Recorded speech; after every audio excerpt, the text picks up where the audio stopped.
Bonjour à tous et bienvenue dans ce nouveau tutoriel gratuit sur l'application Prototypo. Qu'est-ce que Prototypo? Eh bien c'est très simple, c'est une application qui a été réalisée par des Français qui va vous permettre de venir réaliser assez rapidement et intuitivement vos fontes en quelques clics. Alors une fonte, pour les personnes qui ne seraient pas habituées à ce vocabulaire, c'est tout simplement les polices d'écriture que l'on retrouve dans nos logiciels et sur ordinateur. Vous allez voir ici, si vous n'avez pas trop de connaissances en typographie, comment régler les lettres pour qu'ils conviennent parfaitement à vos projets, comment régler les paragraphes, les distances de lettres, etc., etc. Comme vous pouvez le voir sur l'exemple actuel ici, ça va se passer à partir de petites manettes, de petits paramétrages très simples d'utilisation qui vous permettront donc de régler la typographie comme vous le souhaiterez. Là, c'est la petite présentation de la page d'accueil. Vous avez ici par exemple donc la page de correction de vos lettres. Donc vous verrez qu'il y a de nombreuses possibilités qui s'offrent à vous pour vraiment obtenir la fonte la plus parfaite qui conviendra le mieux à votre projet en quelques clics. Je tâcherai bien sûr de vous aider à travers divers chapitres pour bien vous présenter toutes les possibilités qui s'offrent à vous et ainsi vous accompagner dans la découverte de cette application. Certaines petites fonctionnalités restent payantes, ce n'est pas totalement gratuit, mais ne vous inquiétez pas, je vous présenterai ce qui est gratuit et également ce qui est payant pour que vous puissiez voir ce que vous pouvez utiliser. Je me suis permis de prendre un compte Premium afin de vous le présenter au mieux. Si jamais vous avez des questions au cours de ce tutoriel, si jamais certaines notions restent obscures et que vous ne comprenez pas tout, il ne faudra pas hésiter à me laisser un petit commentaire pour m'en faire part. Je tâcherai de vous aider au mieux pour découvrir Prototypo et l'utiliser afin de vous faire gagner du temps dans la création de vos compositions, de vos maquettes et de vos mises en page. J'espère que ce tutoriel gratuit vous plaira et je vous dis maintenant à tout de suite pour le visionner. Il est maintenant temps donc de commencer notre petit tour d'horizon de ce tutoriel et donc de cette application qui est Prototypo. Nous allons voir dans cette première vidéo comment déjà créer notre police, les différentes fenêtres qui s'offrent à nous et qu'est-ce qu'il est possible de mettre en place et comment commencer déjà notre personnalisation. Donc ici j'avais, comme vous voyez, commencé à réaliser une petite typo, donc on va repartir de zéro, ça me permettra de vous présenter les différentes fonctionnalités. Donc pour cela, vous avez ici donc File, dans lequel vous allez venir cliquer sur New Project. J'espère que vous êtes un petit peu anglophone. Comme vous le verrez, il y a pas mal de fonctionnalités, la plupart, qui sont en anglais. Donc ici, je vais vous les traduire pour que vous les découvriez. Mais si vous avez la petite fibre anglophone, ça vous permettra de comprendre plus facilement comment cela fonctionne. Donc quand vous créez votre nouvelle famille, ici, vous avez donc le choix entre trois types de typographie. Vous allez avoir ce que l'on appelle donc les Elsevier, donc sont ici, ce sont des typographies à empattement un petit peu plat, comme vous le voyez ici, et carré. Le second, ce sera donc les grotesques, on appellera ça plutôt les sans serif, c'est-à-dire qu'il n'y a aucun empattement, comme vous pouvez le voir. Et enfin, vous allez avoir ce que l'on appelle donc dans Prototypo les fils. Les fils, ce sont donc ceux qui ont des empattements donc plats, sans forcément de petites formes à leur empattement. Donc dans les classifications, c'est ce qu'on appellerait ici des didos, des sans serif, et ici ce serait donc des empattements dits égyptiens. Pour la présentation du tutoriel, je vais partir sur une Elsevier, ça me va très bien. Vous allez pouvoir ici lui donner un nom, donc nous on va l'appeler donc typo test tuto, tout simplement, et je vais créer ma famille. Vous voyez tout de suite donc que dans le menu qui se trouve ici, j'ai donc mon typo test tuto que nous venons de créer qui est apparu ici. Ici il est noté comme étant en régular. Et j'ai mon test tuto que j'avais déjà fait avant. Si je viens cliquer ici sur mon livre, je vais avoir les différentes possibilités, les différentes familles que j'ai mis en place qui vont apparaître. Je vais venir là sur mon test tuto, celui qui était déjà préparé avant, et je vais tout simplement ici le supprimer. Avant de le supprimer, vous voyez que vous pouvez changer le nom donc de votre famille. Par exemple, je peux l'appeler maintenant à supprimer. Si je ne veux pas le faire tout de suite, je saurai en tout cas que voilà, je devrais le supprimer plus tard. Et je clique sur donc supprimer, elle disparaît. Je reste donc ici avec ma typo Elsevier, Prototypo Elsevier.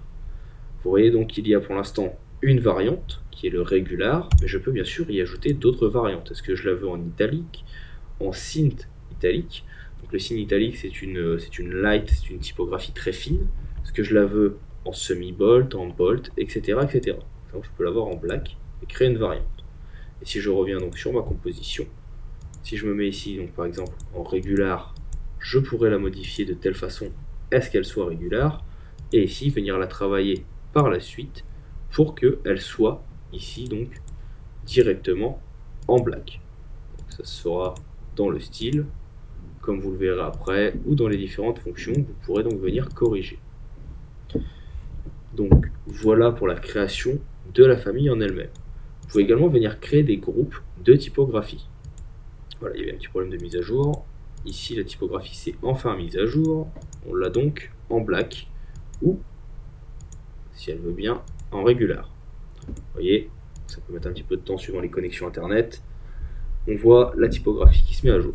Vous pouvez donc, comme je vous le disais, créer des groupes. C'est-à-dire que dans ces groupes, vous allez pouvoir venir sélectionner par exemple certains glyphes. Donc les glyphes, ça va être le nom que l'on va donner aux différents caractères. Donc le A, le E, le X, la majuscule, minuscule. Chaque symbole d'une typographie s'appelle un glyphe. Et vous allez pouvoir donc ici venir créer des groupes avec par exemple certaines typographies que vous souhaitez, enfin certains glyphes que vous souhaitez garder. Là pour l'instant, nous on va être en all glyph dans ce groupe classique qui est celui qui vous permettra de modifier toute la typographie. Ici, comme je vous le disais, donc, vous pouvez venir créer des variantes. Vous allez pouvoir venir travailler sur vos variantes les unes après les autres, suivant ce que vous avez besoin. Et ici, vous allez pouvoir venir ajouter de nouvelles typographies également en cas de besoin, ou alors en venant cliquer sur le livre. Ici, vous allez pouvoir venir créer une nouvelle famille dans votre collection. Elle sera bien sûr enregistrée. Vous avez ici donc la possibilité de voir tous les glyphes, qui est le groupe que nous avons actuellement, ou bien la possibilité de venir choisir un groupe de glyphes que vous auriez créé ici. Et enfin, vous avez ici les différentes vues. Là, vous voyez que toutes les vues sont activées. Vous avez la vue avec un exemple de texte, Hello Prototypo, une vue sur une seule lettre que vous pourrez définir ici donc dans la liste des glyphes, et enfin la vue sur la typographie que vous êtes en train de créer, mais en mode paragraphe. Nous verrons dans la vidéo suivante comment fonctionnent ces différentes fenêtres et comment elles vont vous permettre de modifier vos éléments. Ne vous inquiétez pas. Donc vous pouvez venir ici donc définir les différentes possibilités et visionnages que s'offrent donc à vous lors de vos retouches. Vous pouvez donc fermer des fenêtres ici et venir les rouvrir à tout moment, tout simplement en cliquant ici donc sur les différents éléments. Donc ça, c'est ce qui est basique et qui vous permet donc de voir les différents menus de vos images. Vous avez vu, comme je le disais tout à l'heure, ici également la possibilité d'ouvrir un menu glyph qui vous permettra donc de modifier les lettres une à une. Encore une fois, nous verrons ça dans la vidéo juste après sur comment donc vraiment modifier les lettres les unes après les autres pour pouvoir donc bien personnaliser notre composition typographique. Dans les menus restants, donc ici vous aurez toutes les options de modification que nous verrons par la suite. Vous avez ici le menu File qui vous permet donc d'exporter vos typos. C'est ici qu'il faudra utiliser les crédits que vous aurez achetés ou alors les crédits gratuits que vous avez. Donc sachez que, comme je vous le disais, il existe plusieurs façons d'acheter des crédits et plusieurs offres qui vous sont offertes. Vous avez une offre qui vous permet par exemple de faire une typographie et d'autres où vous en avez plusieurs. Moi j'ai 10 crédits pour pouvoir vous présenter comment fonctionnent les exports. Ce sera l'objet de la dernière vidéo de ce tutoriel. Dans Edit ici, vous allez pouvoir donc choisir les paramètres individuels. Donc là c'est pour les groupes. Vous allez pouvoir faire des retours en arrière si vous faites des modifications ou des retours en avant. CTRL Z, CTRL Y, qui sont les raccourcis les plus classiques. Vous allez pouvoir faire ici donc un reset de vos paramètres, c'est-à-dire que si vous avez commencé à modifier certaines choses sur votre composition, mais qu'au final vous voulez recommencer à zéro, et bien c'est tout simplement ici reset all paramètres. Ou alors ici reset all change qui va vous permettre de faire un retour à zéro. Toujours donc dans les menus, vous avez Windows qui va vous permettre ici donc un petit peu comme le menu que nous avons vu ici, de faire apparaître les différents types de corrections qui vous sont proposés, ainsi que, bien sûr, les glyphes comme nous l'avons vu tout à l'heure. Et enfin, vous avez ici un petit menu Help avec des petits tutoriels écrits, des petites explications sur comment exporter vos vidéos ou faire vos typos et comment faire des retouches individuelles. Donc voilà pour les menus de Prototypo, donc cette application de personnalisation et de création de vos typographies et de vos fontes. J'espère que ce premier chapitre, cette première vidéo vous aura été utile. Si jamais vous avez des questions, bien sûr, n'hésitez pas à m'en faire part. Et nous allons maintenant donc passer à la deuxième vidéo où nous allons commencer à voir comment personnaliser nos typographies. Je vous dis à tout de suite pour ce deuxième chapitre. Nous avons donc vu dans notre première partie sur l'application Prototypo les différents menus qui le composent et comment, dans un premier temps, créer déjà votre famille de typographie, ses variantes, comment vous pouvez choisir le type de typographie de début. Ça, c'est ce que nous avons vu donc dans le début de cette formation. Et nous allons maintenant voir, dans ce deuxième chapitre, comment utiliser les fenêtres que vous avez ici, qui sont au nombre de 3, à quoi elles servent, et comment vous allez déjà commencer à modifier un petit peu vos lettres, vos empattements, vos caractères. La première fenêtre qui est ici, donc c'est assez classique dans le design et par exemple dans le web ou le print, c'est ce que l'on appelle un Hello World. D'habitude, ici c'est Hello Prototypo vu que c'est le nom de l'application, et cela vous permet donc de voir sur une phrase ou sur 2 mots quel va être le rendu de votre composition ou ici de votre fonte. Vous avez ensuite une deuxième partie ici qui va vous présenter donc le rendu de la typographie dans un paragraphe. Vous pouvez donc, comme vous le verrez, agrandir la taille, voir ce que cela donne, faire quelques petites modifications s'il faut. Et vous avez ici donc la vue sur une seule lettre, donc là par exemple le F, que nous allons pouvoir commencer à modifier avec différentes options, et vous verrez après que vous pouvez passer d'une lettre à l'autre, donc d'un glyphe à l'autre, pour tous les modifier les uns après les autres, pour qu'ils soient comme vous le souhaitez. Chacune de ces 3 fenêtres, donc, je vous le rappelle, peuvent être rendues visibles via le menu Window qui est ici. Et chacune de ces 3 fenêtres, de ces 3 vues, vous permet des réglages différents. La première ici, le Hello Prototypo, va vous permettre de régler ce que l'on appelle ici l'intercaractère, ce que j'appelle l'intercaractère, c'est-à-dire la distance entre les lettres. Ici, vous avez par exemple entre le H, le E, le L, etc., pouvoir définir la taille qu'il va y avoir entre chaque caractère. De base, ici, si vous regardez, on voit que quand vous avez un E, la taille du E est de 510, et entre le E et la lettre de gauche ou la lettre de droite, vous avez 50. Vous allez pouvoir, dans cette fenêtre ici, venir accentuer cette distance. De cette façon, vous voyez, vous allez pouvoir augmenter la distance entre la lettre de gauche et la lettre de droite. Maintenant, la taille du caractère en largeur E est de 629, tandis que la distance entre le E et le H est de 169. Pour cela, vous avez juste à venir cliquer sur la petite ligne verte qui est ici et la déplacer manuellement de la taille que vous souhaitez. Si jamais vous faites une erreur ou que cela ne vous plaît pas, vous pouvez bien sûr faire un CTRL Z, c'est pas parce que vous êtes sur internet que cela ne fonctionne pas, le raccourci CTRL Z fonctionne donc ici, pour revenir en arrière. Ce que vous pouvez voir également, c'est si vous faites ici une augmentation donc de la taille au niveau du E, cela est automatiquement rebalancé entre guillemets dans la vue paragraphe. Et vous voyez que tous les E sont maintenant donc espacés ici de la taille présente à cet endroit. Ça peut être important de le retenir si jamais vous voulez voir le rendu que cela donne dans vos différents réglages.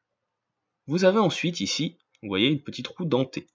Cette roue dentée va vous permettre 2 choses. Déjà, dans un premier temps, d'inverser la vue. Ça vous permet de voir un petit peu si votre typographie, votre fonte et les différents caractères et glyphes qui la composent sont bien agencés et surtout qu'il n'y en a pas qui sont plus grands que d'autres, trop lisibles ou qui pourraient être au contraire illisibles. Un petit peu comme quand vous faites du dessin ou du painting ou de la composition sur Photoshop, on vous dit en général de regarder votre dessin dans un miroir pour en voir les défauts. Et bien ici, le principe reste le même sur la lettre. C'est-à-dire que vous pouvez donc venir inverser les caractères pour pouvoir voir s'il y a ici quelque chose de disgracieux ou des défauts. Vous pouvez bien sûr après revenir le mettre dans le bon sens en cliquant sur donc inverser vue ici en anglais. Vous avez ensuite, tout simplement ici, le Switch to Black on White. Tout simplement pour voir le rendu sur blanc sur noir ou noir sur blanc. Tout simplement. Et vous avez ici, dans la petite barre qui est verte, la possibilité de venir changer le texte. Là, par exemple, hop, c'est marqué Hello Prototypo, mais si vous voulez essayer, par exemple, une autre caractéristique, par exemple, vous savez que votre texte, la fonte que vous êtes en train de créer sera pour un logo, eh bien vous pouvez venir essayer par exemple de voir ce que cela va donner avec uniquement les caractères que vous avez utilisés dans la typo. Et vous pouvez bien sûr alterner les majuscules, les minuscules, augmenter la chasse, donc la taille ici entre les caractères, etc., etc. Donc ça peut toujours être intéressant pour pouvoir prévisualiser vos rendus. Hop. On va remettre le Hello Prototypo.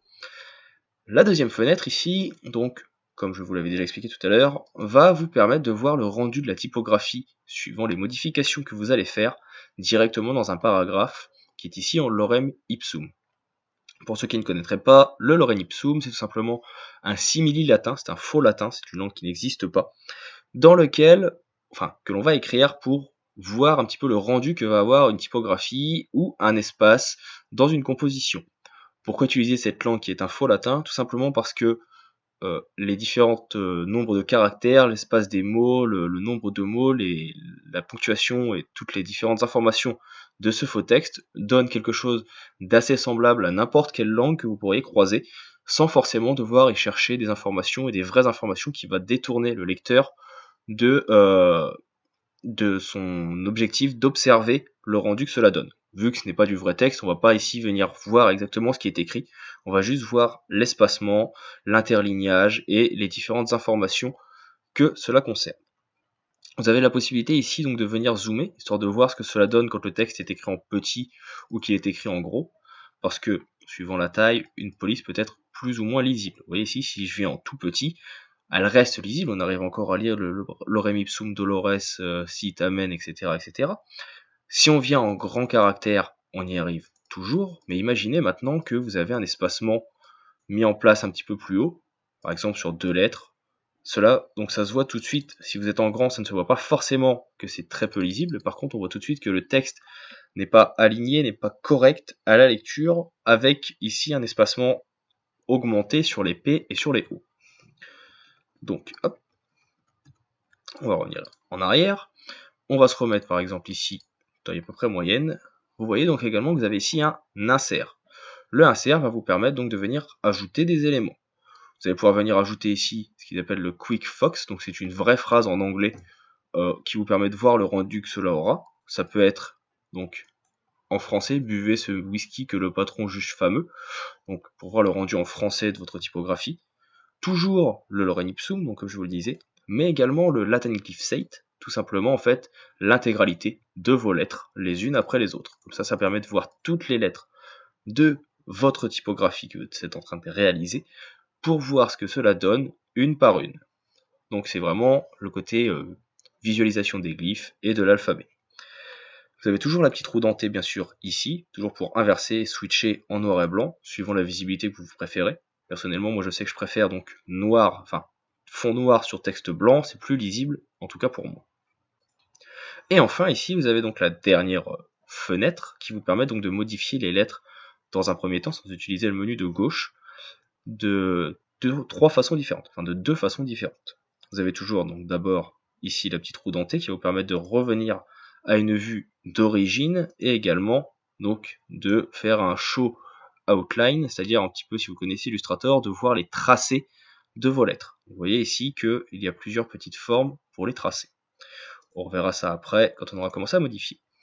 On va rester sur le F parce que cette lettre présente plusieurs informations qui peuvent être importantes. Vous avez les empattements, des écartements différents que nous allons revoir. Vous voyez ici que j'ai une petite croix. Cette petite croix donc, qui est donc verte nous permet de nous déplacer dans la composition. Vous devez utiliser votre molette pour zoomer sur votre élément en cas de besoin. Le deuxième bouton ici va vous permettre de commencer à modifier les empattements. Les empattements, donc pour les gens qui ne connaîtraient pas, je vous l'écris parce que en général on ne sait pas trop, on a l'impression que ce mot n'existe pas. Les empattements donc, qui est ici, hop, et on va l'agrandir, ça vous voyez tout de suite. Eh bien c'est tout simplement toutes les petites parties qui sont ici. Il existe plusieurs types d'empattements qui sont classifiés suivant de nombreux types de classements. Vous avez les Dido, les sans shérif, etc., etc. Ça pourrait faire l'objet d'un autre cours si vous le souhaitez. C'est en fait ici, vous voyez, le petit renfoncement qui vient s'externaliser sur votre lettre. Donc vous en avez un ici, vous en avez un ici, vous en avez un à cet endroit, et ici également. pouvez ici dans un premier temps les supprimer. Donc, on va rabaisser la fenêtre, comme vous le voyez, j'avais oublié de l'expliquer, mais il est possible d'abaisser les fenêtres, de les agrandir plus ou moins suivant vos besoins, tout simplement en vous mettant entre deux fenêtres. Donc maintenant, ce qu'on veut, c'est venir ajouter des empattements, ou en tout cas les modifier. Vous voyez qu'à chaque fois que je passe sur l'un d'entre eux, ils se surlignent en vert. Cela veut dire que vous pouvez donc les modifier. Vous avez deux possibilités qui s'offrent à vous. Vous avez None, qui va supprimer l'empattement, et qui va le remplacer ici par un petit rond. Par exemple, si je viens partout mettre None, je vais avoir donc aucun empattement. Ça va me faire une typographie que l'on appelle donc sans shérif, c'est-à-dire donc sans empattement, une typographie classique. Vous voyez dans le même temps ici que c'est remplacé automatiquement dans ma typographie à cet endroit. Vous avez maintenant la petite roue qui est ici, qui va vous permettre tout simplement, si vous le souhaitez, de venir donc plus facilement recliquer et en rajouter. Soit vous pouvez donc décider de venir rajouter une shérif horizontale, comme nous venons de le faire ici. Donc vous voyez, hop, ça rajoute une seule shérif en bas. Soit vous décidez de venir une rajouter donc, hop, sur l'autre dessus, horizontale également ici. Vous pouvez bien sûr en venir en rajouter partout. Vous pouvez en rajouter ce qu'ils appellent des fakes, donc les shérifs fake ici. C'est quelque chose qui, si on ne l'a pas, vous voyez, va permettre de venir jusqu'au bout de notre typographie. Là sinon on a un petit jeu entre l'empattement et la lettre. Pour combler ce petit jeu, on va mettre une fake. Ça va donc pousser notre ligne jusqu'au bout. Ici de la même façon, donc, vous pouvez avoir une verticale qui va nous permettre d'avoir ici ce côté accentuation. Et vous avez donc ici, bien sûr, une verticale et une verticale. Tout simplement. Là, pour le cas présent, nous avons ici ce type d'empattement. Si ce n'est pas celui-ci que vous voulez, la solution la plus simple que j'ai vue dans l'application, c'est tout simplement de venir réaliser une nouvelle famille et de choisir par exemple ici un empattement qui sera plus linéal, ou alors de venir choisir sans empattement. Vous voyez, je vais créer une nouvelle famille, on va l'appeler test 2, qui n'a de base pas d'empattement. Le logiciel va calculer, et vous voyez donc ici une typographie qui n'a pas d'empattement. Vous voyez quand même qu'il y a à ces endroits sur cette nouvelle famille des espaces pour en rajouter, et si vous venez cliquer dessus, alors c'est un petit peu compliqué quand on est loin, voilà, vous voyez que vous pouvez venir en rajouter des horizontaux, s'ils apparaissent, et ici des horizontaux. Mais comme c'est une linéale, enfin une scène shérif, on n'en voit pas. De la même façon, toujours si je viens faire une nouvelle famille, on va prendre le troisième rendu, on va l'appeler test 3, je crée la famille. Ici donc on va avoir après chargement une typographie un petit peu plus donc linéale. Vous voyez que vos empattements par rapport à tout à l'heure sont beaucoup plus carrés, mais surtout beaucoup plus fins qu'ils ne l'étaient tout à l'heure avec les autres. Donc là on va faire un petit reset de la typographie, et vous voyez donc tout de suite la différence. Si je reviens sur mon test typo, rechargement, voilà, on revient ici avec un autre type d'empattement beaucoup plus important. Et enfin, vous avez le troisième bouton ici qui est donc composé d'une flèche blanche, et lui va vous permettre de modifier votre lettre, mais vraiment comme vous le souhaitez. Pour ceux qui utilisent Illustrator ou les vecteurs, vous reconnaîtrez bien sûr les points d'ancrage et les petits traits en lien avec la vectorisation. Et ici, eh bien, vous n'avez plus qu'à maintenant venir donc sélectionner des points. Vous allez pouvoir venir les déplacer, vous allez pouvoir venir les changer de direction pour créer des empattements personnalisés. Donc, hop, vous voyez ici, vous allez pouvoir agrandir la chasse de vos éléments, vous allez pouvoir déplacer les corps de lettres. Ici, vous pouvez faire des retours en arrière, les augmenter, les baisser, tout ce que vous avez envie. Donc, pour cela, il vous suffit de venir cliquer sur un point d'ancrage, et vous voyez ici, vous allez avoir donc le petit bouton en vert qui vous permet soit de faire des rotations, de déplacer latéralement, verticalement, en diamètre, etc., etc. Vous avez d'autres ici qui vous permettent de faire des rotations. Chacun de ces petits boutons, donc, comme vous le voyez, vous permet de faire différentes modifications. Si vous êtes parti un petit peu trop loin dans vos modifications et que vous voulez revenir à 0, vous avez le bouton ici Reset Glyph qui va revenir à 0, donc comme je viens de le dire. Et après, vous n'avez plus qu'à venir cliquer sur le point d'ancrage que vous souhaitez modifier. Donc, par exemple, vous souhaitez modifier ici l'empattement. La flèche, donc comme je le disais, va vous permettre de déplacer latéralement certains points. Ici, aucune torsion n'est possible, donc on ne va pas en faire. Ici, vous allez pouvoir faire une rotation. Ça va vous permettre, par exemple, d'amaigrir votre espace ou au contraire de le grossir. Et enfin, le bouton qui est de l'autre côté, lui, va permettre des déplacements latéraux sur le haut et sur le bas, suivant la taille de la lettre. Regardez par exemple ici, hop, je veux un empattement qui coupe un petit peu, et bien vous allez pouvoir donc faire un empattement plus ou moins grand. Donc voilà pour les premières options ici que vous pouvez utiliser pour créer vos lettres. Il vous reste également donc les deux petits boutons qui sont ici, et après nous en aurons terminé avec les fenêtres donc de Prototypo, avant d'attaquer vraiment la personnalisation des lettres en elles-mêmes et d'attaquer les fonctions de groupe. Vous avez ici donc le glyph list qui, comme vous le voyez, vous ouvre la fenêtre de glyphes. Vous avez la possibilité ici de venir filtrer et vous allez venir choisir ici le caractère que vous souhaitez modifier. Par exemple, si je souhaite modifier un T, je vais cliquer et mon T va apparaître à cet endroit. Là, il est en minuscule, mais vous avez également, si vous le souhaitez, les T majuscules que vous pouvez modifier. Vous pouvez modifier toutes les lettres, tous les caractères, tous les glyphes de votre typographie. Vous n'avez juste qu'à venir la choisir ici. Vous pouvez venir sélectionner le glyphe manuellement. Ici, vous avez Select Glyph. Par exemple, vous savez que vous voulez modifier le A. Alors, vous tapez A. Tous les glyphes qui ressembleront au A seront ici donc affichés et possible de modifier. Et enfin, en haut, vous avez donc ici les filtres by all. Donc là, c'est-à-dire qu'on a toutes les lettres. Mais vous pouvez filtrer par caractère latin, par lowercase, c'est-à-dire par minuscule, par uppercase, par majuscule, uniquement par point de ponctuation, par figure, donc ici par figure ça va être les chiffres, par diaétrique, c'est-à-dire tout ce qui va avoir des accents, ou alors par small cap. Donc les small cap ici vous voyez ce sont des lettres telles que les Q, G, I, N que vous pouvez utiliser. Ou alors encore une fois vous avez le all. Et vous avez ici le petit I qui apparaît, donc quand vous venez cliquer dessus, tout simplement on va fermer cette fenêtre. Hop. Le I ici donc va vous permettre de sélectionner, de voir la lettre que vous avez sélectionnée. Vous savez ici que c'est un I par exemple. Si vous avez modifié un petit peu trop votre lettre, vous êtes parti un petit peu dans tous les sens, ne sachant plus comment modifier ce que vous avez fait.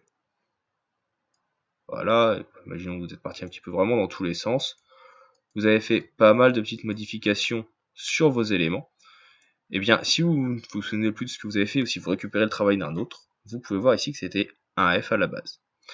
On va reset le glyphe, voilà, et nous verrons maintenant dans la prochaine vidéo comment utiliser ici les options de modification des lettres et surtout des paragraphes. Pour cela, on va revenir ici en insert, on va remettre un petit coup de lorem ipsum, ce sera plus visible, et nous pourrons donc commencer à travers différentes fonctionnalités à régler les pourcentages de nos caractères, que ce soit sur la vue fixe, ici de la lettre, sur la vue ici en paragraphe, qui nous intéressera plus tôt, et ici, par exemple, sur des mots ou des débuts de phrases.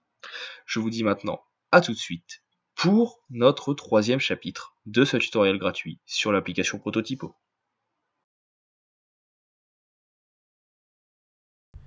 Maintenant que nous avons vu donc les différentes façons de visionner les lettres, les trois différents modes de vue de Prototypo, nous allons nous intéresser maintenant aux différentes options de modification des lettres.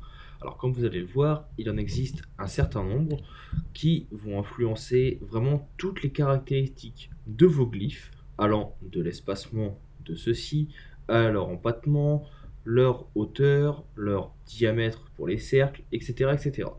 Donc on va présenter assez rapidement les différentes possibilités de modifications qui sont présentes. Vous verrez également qu'il vous est possible d'avoir des petits tutoriels entre guillemets directement dans la lettre, c'est-à-dire une petite présentation de à quoi sert l'outil. Plutôt que de vous le montrer comme ça à l'oral, on va présenter directement chacune des fonctionnalités et vous verrez comment voir la mini introduction présente sur chaque fonctionnalité.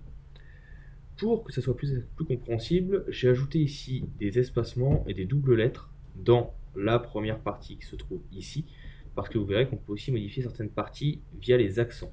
Et on verra également, j'ai laissé le menu filtre de lettres apparaître, qu'on pourra changer de glyphe à des moments pour pouvoir voir à quoi sert vraiment chaque fonctionnalité. On va commencer ici donc par la partie A, donc qui se nomme Setting, donc qui va vous permettre en fait de préparer entre guillemets vos caractères. Vous avez ici ce qui s'appelle le spacing, qui va vous permettre en fait de régler l'espacement entre vos lettres. Plus vous le mettrez sur la droite, et plus l'espacement entre chaque lettre sera important. Ça revient un petit peu à ce que nous avions vu dans la vidéo précédente qui vous permettait de choisir l'espacement entre la lettre E et une autre lettre par exemple. Sauf qu'ici l'espacement sera pris en compte sur toutes vos lettres. Vous avez ici ce qui s'appelle donc la diaétrique position. Qu'est-ce donc que ce mot en anglais? C'est très simple, c'est pour ça que je vous ai ajouté ici un petit A avec un accent, on va en ajouter ici un autre. Et bien en fait, c'est tout simplement ce qui va vous permettre de définir la place de votre accent. Est-ce que vous voulez un accent posé vraiment sur la lettre ou est-ce qu'il est très éloigné? Ici, vous venez le régler avec le diaétrique position.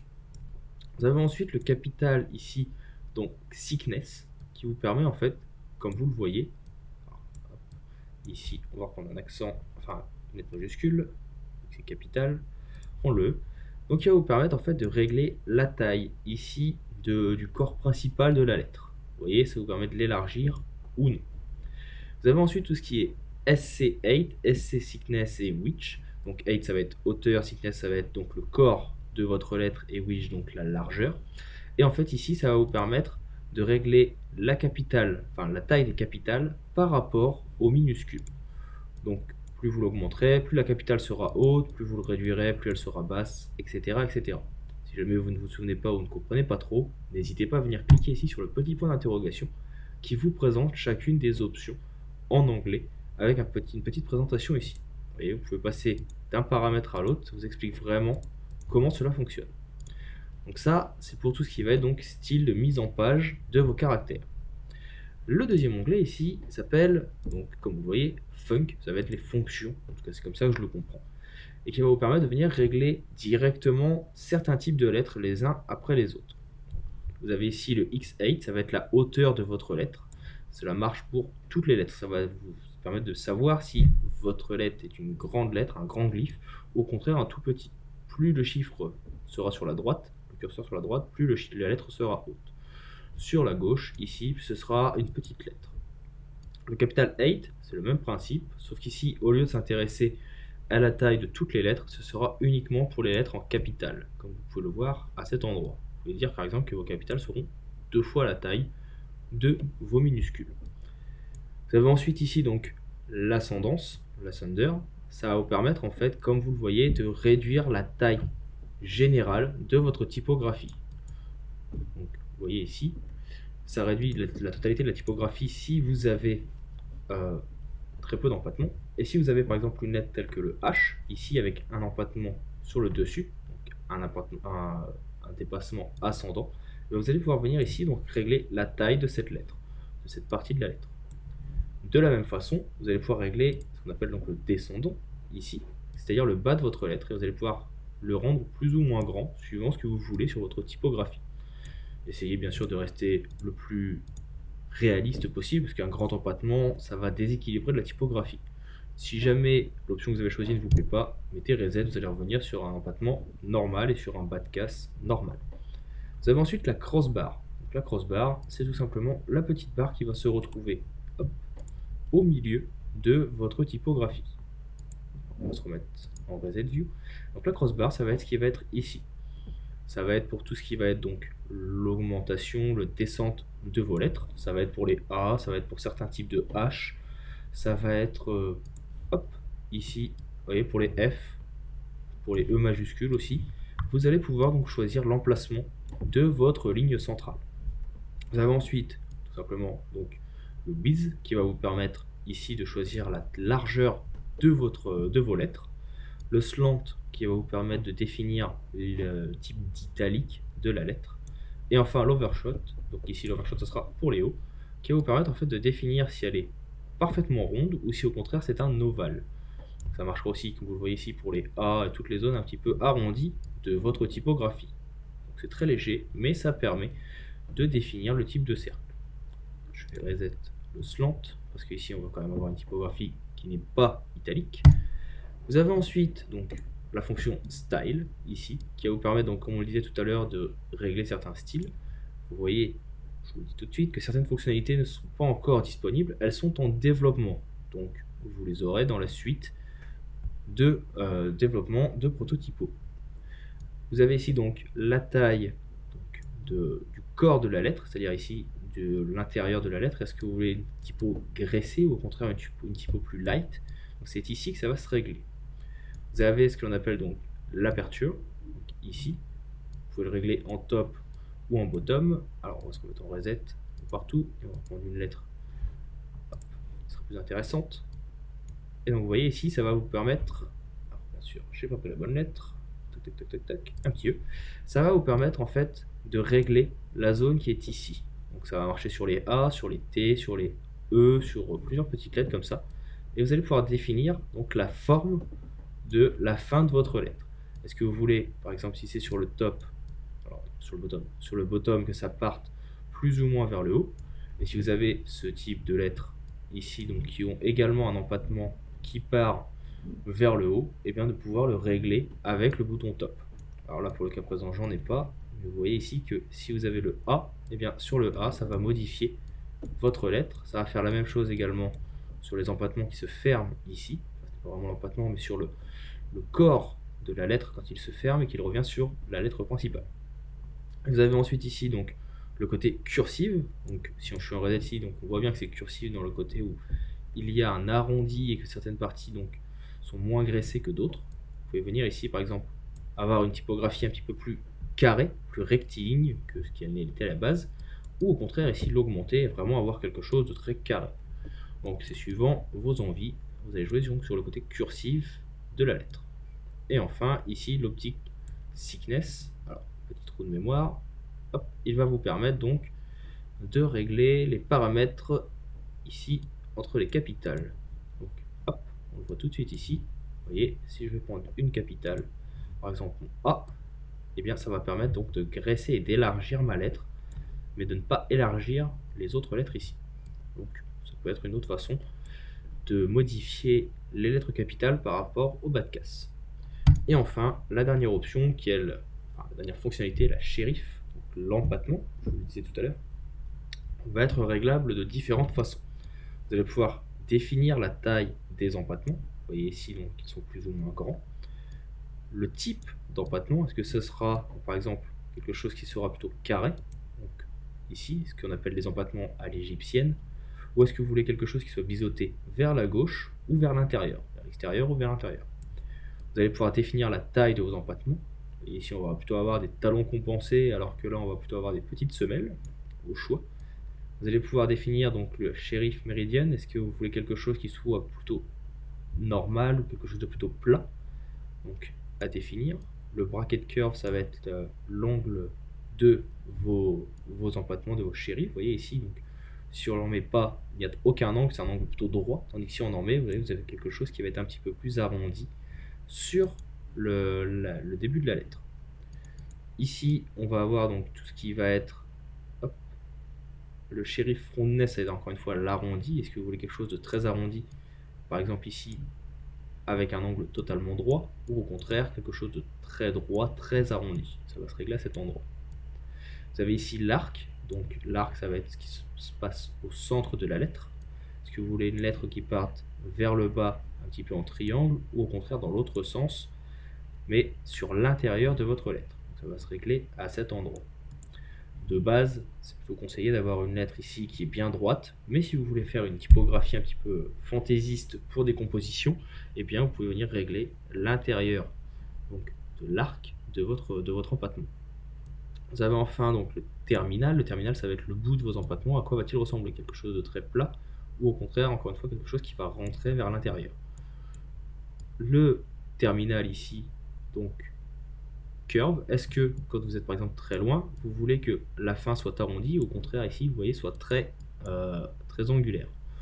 Donc c'est à vous de voir, suivant ce que vous souhaitez.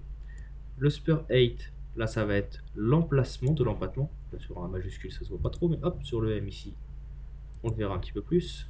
Est-ce que vous voulez donc que votre empattement parte vers le bas, ou au contraire qu'il parte vers le haut? Vous allez pouvoir donc le définir à cet endroit. Et vous avez donc le shérif rotation, donc ça va être la rotation de votre empattement. Donc encore une fois, bon là sur le M on ne le voit pas forcément. Hop, on va prendre sur le E, on va le voir ici, comme vous avez pu le voir normalement ici. Vous allez pouvoir définir donc la forme et la rotation de vos empattements. Est-ce que vous voulez qu'il soit plus excentré, qu'il reste bien parallèle ici à la lettre, au corps de la lettre, ou est-ce que vous voulez au contraire qu'il vienne vers l'intérieur? Et enfin, vous avez donc la dernière partie ici, hop, donc, qui va vous permettre, on va voir sur le N, donc, comme il le présente, sur le minuscule, voilà, vous allez avoir donc l'intérieur, ça va être les intérieurs d'empattement. Est-ce que vous souhaitez qu'il soit droit, arrondi, ou qu'il soit un petit peu, comment appelle-t-on ça, angulaire. Voilà. Donc vous allez pouvoir régler cela ici.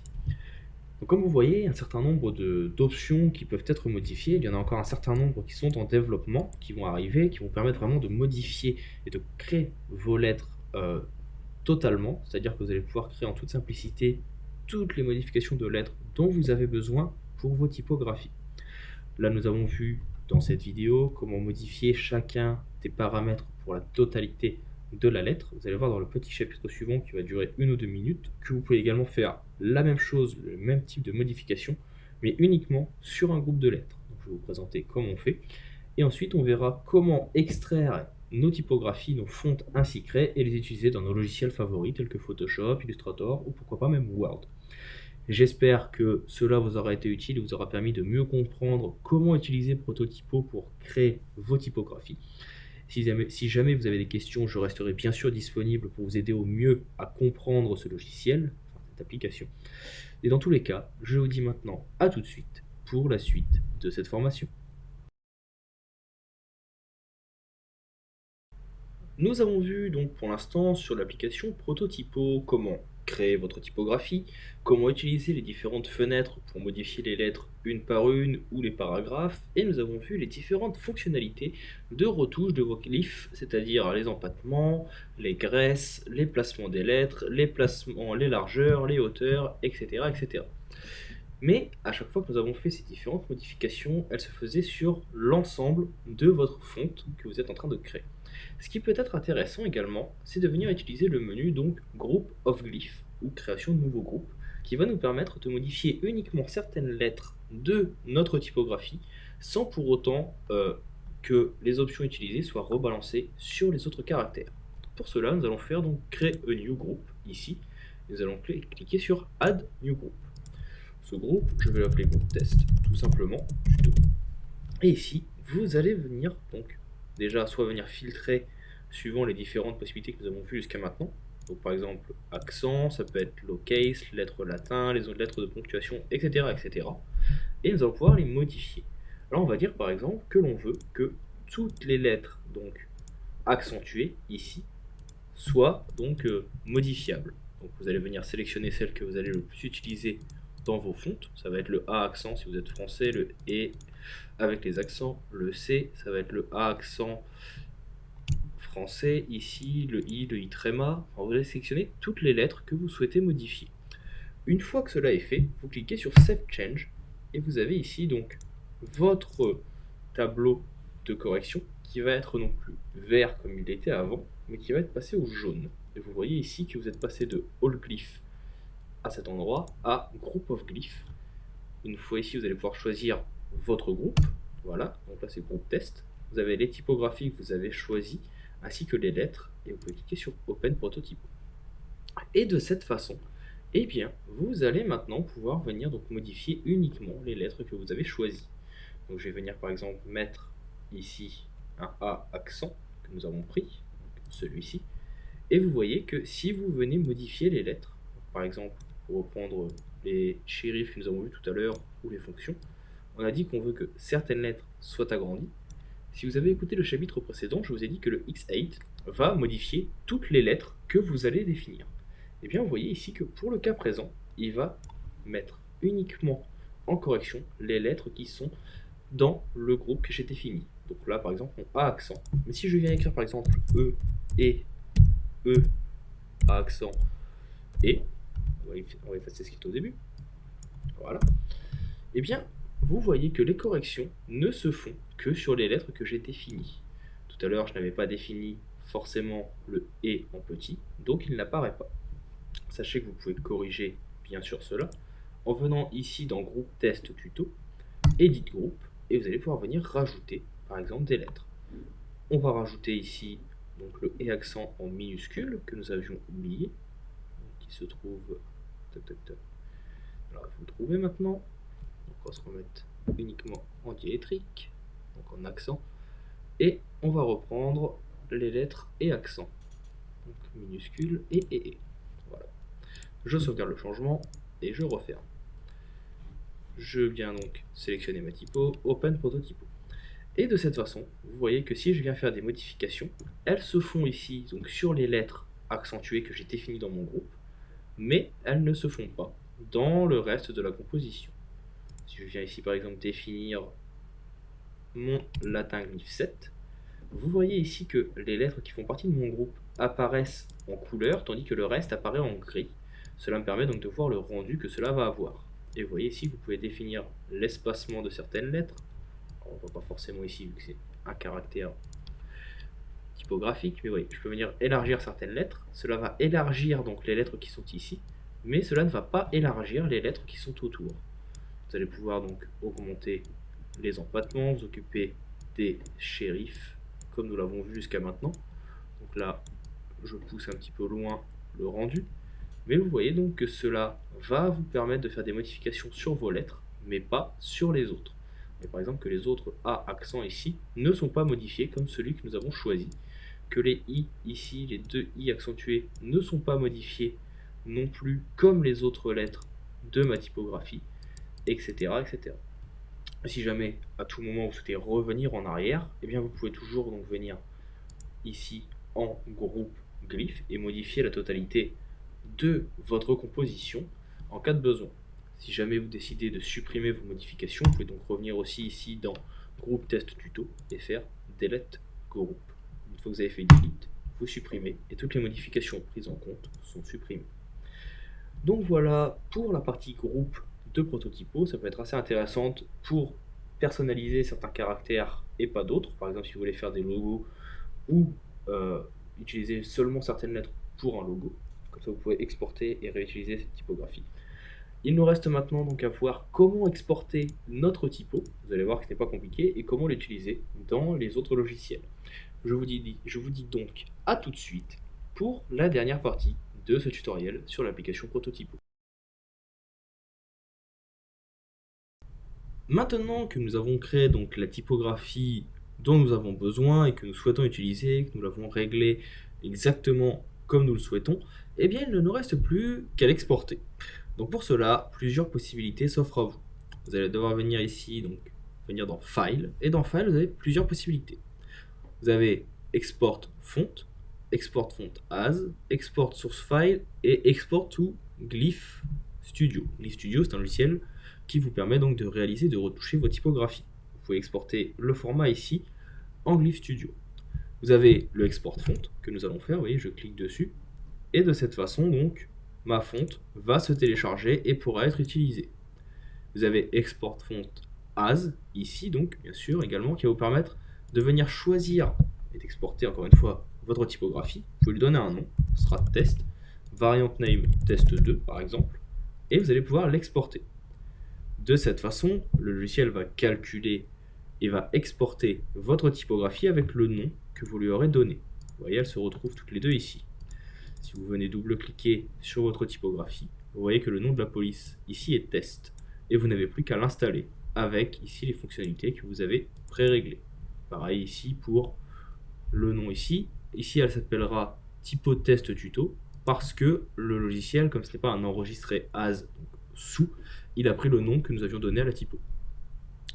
Enfin, vous avez ici donc l'export source file qui va vous permettre de faire un export avec le nom que vous aviez donné directement. Donc, plutôt que de reprendre le nom prototypo Elsevier, c'est typo test tuto regular. Il va prendre toutes les fonctionnalités que nous avons enregistrées quand nous avons réalisé cette fonte.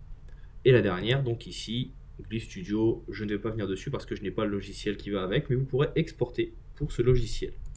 Et ensuite, vous n'avez plus qu'à venir sélectionner votre typo. Donc là, on est d'accord que c'est 3 fois la même. Je vais double-cliquer et sélectionner Installer. De cette façon, sur Windows, elle va s'installer. Et après, si je viens donc dans Photoshop, qui est déjà allumé ici, que je viens par exemple faire une écriture, je l'appelle test. Si je viens regarder dans mes typographies, que je vais à test typo, hop, donc je devrais normalement retrouver la typographie que j'ai créée. Et vous voyez qu'elle est ici, Elle s'appelle Typotest Tuto et vous pouvez l'utiliser pour vos compositions.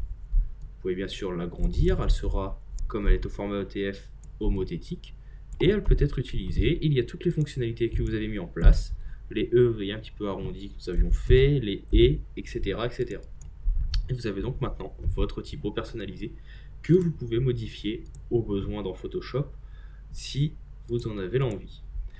Donc voilà pour cette petite formation sur l'application Prototypo. J'espère que cela vous sera utile. Si jamais vous avez des questions sur cette application, n'hésitez bien sûr pas à m'en faire part. Je tâcherai de vous aider au mieux pour utiliser le logiciel, découvrir un petit peu plus profondément les applications et créer la fonte dont vous avez besoin. N'hésitez pas à laisser un avis, un petit commentaire à la fin de cette vidéo pour me dire ce que vous en avez pensé, si vous avez bien compris comment cela fonctionne, ou si vous voulez plus d'éclaircissements. Il ne me reste maintenant plus qu'à vous souhaiter une bonne continuation et à vous dire à bientôt pour d'autres tutoriels du monde du graphisme.